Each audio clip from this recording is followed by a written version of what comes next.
CNN, the Perseid meteor shower, one of the most popular meteor showers of the year, will face some competition from the moon this year during its peak.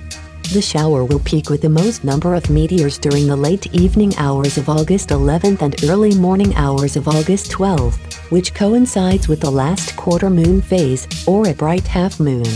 Even though it's not a full moon, it will still have about 52% illumination, bringing the expected number of meteors visible down from more than 60 per hour to about 15 to 20 per hour, according to NASA. Once evening falls, expect to see a meteor, or a shooting star, streaking across the sky every few minutes. Hopefully, clear skies will allow for the best viewing of these bright meteors and fireballs. The meteor shower is also visible on August 10th and August 13th as well, according to the American Meteor Society. What are the Perseids? The Perseids have presented a scintillating display for 2,000 years, according to NASA. These eye-catching meteors are linked to the comet Swift-Tuttle, which orbits the Sun once every 133 years. That means that every August, the Earth passes through the comet's debris field. The ice and dust, accumulating over 1,000 years, burn up in our atmosphere to create the meteor shower. The Perseids showcase more bright meteors than any other annual meteor shower. The meteors can be traced to the Perseus constellation, from which they get their name, which will climb in the northeastern sky as the evening passes. From our perspective, the meteors all seem to come from a single point called a radiant, but that's because they are moving parallel to each other.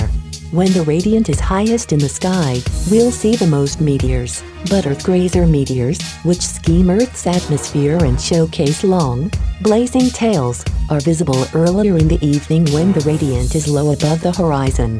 The meteors themselves are traveling at 132,000 miles per hour, which creates vivid streaks of light. These tiny stones can reach between 3,000 and 10,000 degrees Fahrenheit during this shower. The comet itself will come extremely close to Earth in a near miss in 2126. That's about 14.2 million miles away, so there's no danger. How to watch?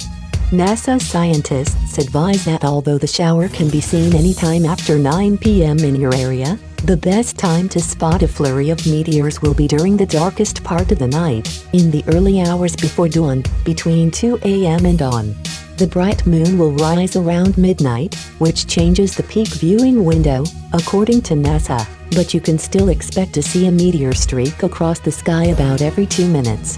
Patience is key. It can take up to 45 minutes for your eyes to adjust to the dark for optimal viewing. The meteors can appear anywhere in the sky, but they look the brightest against the darkest sky, which is straight up.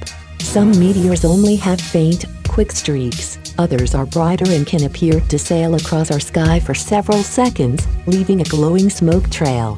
The best way to view the meteor shower is by sitting in a reclining lawn chair or lying on your back and looking up at the sky with a wide view. No special equipment is needed, but if you want the best view, it helps to be as far from artificial light as possible. If you live in an urban area, you might want to take a drive to avoid city lights, which can make the meteor shower seem faint. Scientists from NASA also said that camping out in the country can triple the amount of visible meteors. And don't forget to grab your camera before you head out. Meteor showers are a great opportunity for time-lapse videos and long-exposure photography, allowing your shots of the night sky to turn into Van Gogh-like paintings of this starry spectacle.